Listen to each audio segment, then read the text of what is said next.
আগামী ৬ ডিসেম্বর হতে যাচ্ছে সেই দিন যেদিন সত্যিকারের ভয়াবহ ভূমিকম্প আঘাত হানতে যাচ্ছে বাংলাদেশে।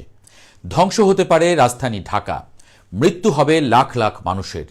সামাজিক যোগাযোগ মাধ্যমে ব্যাপকভাবে ছড়াচ্ছে এরকম ধরনের তথ্য। সেখানে আবার দেয়া হচ্ছে গ্রহ নক্ষত্রের হিসাব। বলা হচ্ছে ৪ঠা ডিসেম্বর ২০২৫ পূর্ণিমা, বৃহস্পতি বক্রী অবস্থায় বর্তমানে জলরাশি কর্কটে অবস্থান করছে। ৫ই ডিসেম্বর ২০২৫ তারিখে বৃহস্পতি ফের মিথুন রাশিতে বক্রী অবস্থায় গমন করবে, যার প্রভাবে আগামী ৩রা ডিসেম্বর থেকে ৮ ডিসেম্বর ২০২৫ তারিখের মধ্যে ভূমিকম্প হতে পারে।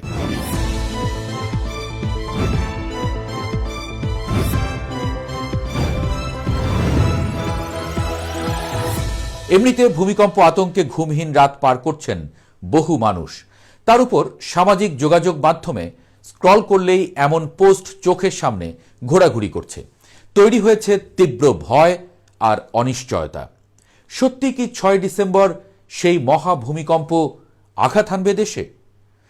এই প্রশ্নের উত্তর খোঁজার আগে দেখে নেওয়া যাক বাংলাদেশে, বিশেষ করে রাজধানী ঢাকায় ভূমিকম্পের আঘাত হানার আশঙ্কা কতটুকু। বিভিন্ন গবেষণা এবং বিশেষজ্ঞদের মতামত স্পষ্টভাবে ইঙ্গিত দিচ্ছে বাংলাদেশে যে কোনো সময় বড় ধরনের ভূমিকম্প আঘাত হানতে পারে। তার মাত্রা হতে পারে ৬.৯ থেকে ৮ মাত্রার মধ্যে। এটি একেবারে সত্য যে দেশের অবস্থান এবং ঐতিহাসিক ভূমিকম্পের পুনরাবৃত্তির সময়কাল বিবেচনা করে বাংলাদেশ একটি সিসমিক টাইম বোমার উপর দাঁড়িয়ে আছে। বাংলাদেশ অবস্থান করছে ইন্ডিয়ান, ইউরেশীয় এবং বার্মিজ, এই তিনটি সক্রিয় টেকটনিক প্লেটের সংযোগস্থলে। এই প্লেটগুলোর ক্রমাগত সরে যাওয়ার ফলে ভূ অভ্যন্তরে বিপুল পরিমাণ শক্তি জমা হচ্ছে। ঢাকা বিশ্ববিদ্যালয়ের ভূতত্ত্ব বিভাগের অধ্যাপক এবং ভূমিকম্প বিশেষজ্ঞ সৈয়দ হুমায়ুন আখতার কলম্বিয়া বিশ্ববিদ্যালয়ের সঙ্গে পরিচালিত গবেষণার ভিত্তিতে বলছেন, বাংলাদেশের সিলেট থেকে কক্সবাজার অঞ্চলের ভূ অভ্যন্তরে বর্তমানে ৮.২ থেকে ৯ মাত্রার ভূমিকম্প সংঘটিত হবার মতো শক্তি সঞ্চিত হয়ে আছে।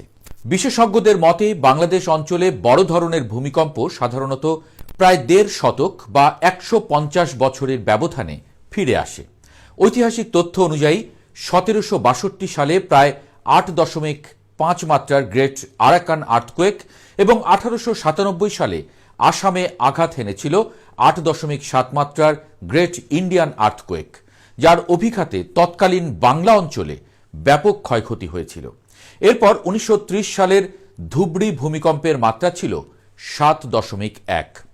অধ্যাপক হুমায়ুন আখতারের মতে ১৯৩০ সালের পর থেকে অপেক্ষাকৃত বড় কোনো ভূমিকম্প না হওয়ায় সঞ্চিত শক্তির পরিমাণ এখন সর্বোচ্চ পর্যায়ে রয়েছে।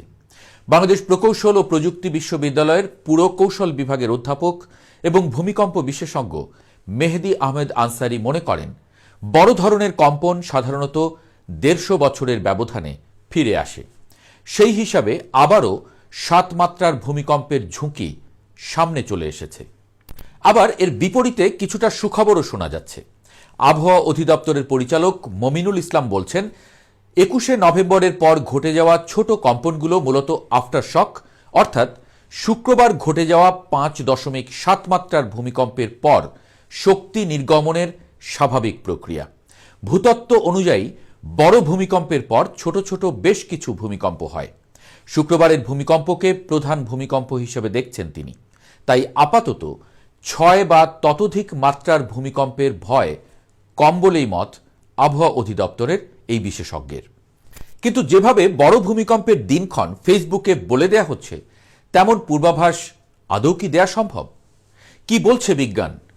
আধুনিক বিজ্ঞান অনুমোদন করছে পূর্বাভাসের এই তথাকথিত তত্ত্ব?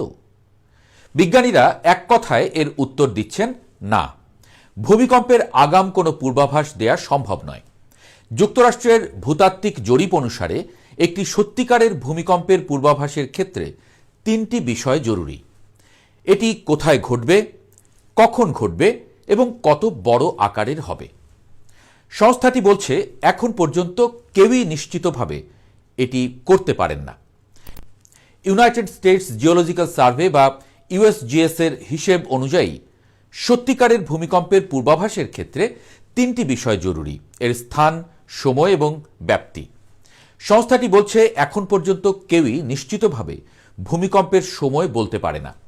তার বদলে ভূতত্ত্ববিদরা ইতিহাস, ভূ অভ্যন্তরে প্লেটের অবস্থান অনুযায়ী গবেষণা করে প্রাকৃতিক বিপদ মানচিত্র তৈরি করে, যেখানে তারা কয়েক বছরের সময়সীমার মধ্যে ভূমিকম্পের আশঙ্কার হিসেব করে থাকেন।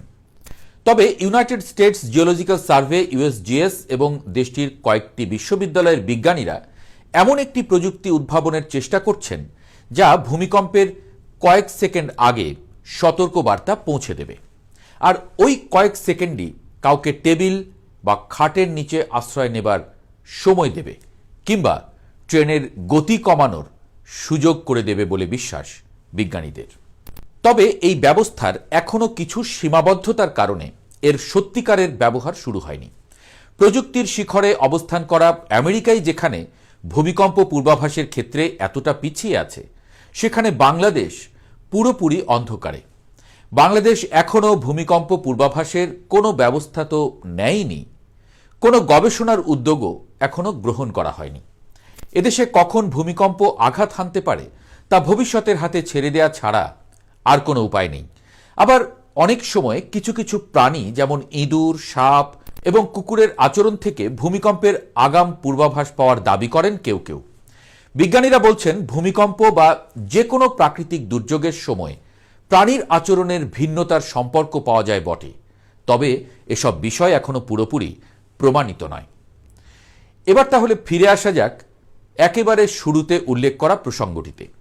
সামাজিক মাধ্যমে ছড়ানো 6 ডিসেম্বরের ভূমিকম্প আঘাতের ভয়টি নিঃসন্দেহে একটি গুজব। গোটা পৃথিবীর কাছে এখনো এমন কোনো প্রযুক্তি নেই যা থেকে আগে জানা সম্ভব কখন কোথায় ভূমিকম্প আঘাত হানবে।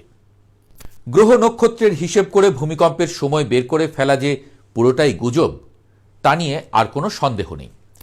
তবে এ নিয়েও কোনো সন্দেহ থাকাও উচিত না যে বাংলাদেশে বড় ভূমিকম্পের ঝুঁকি আছে।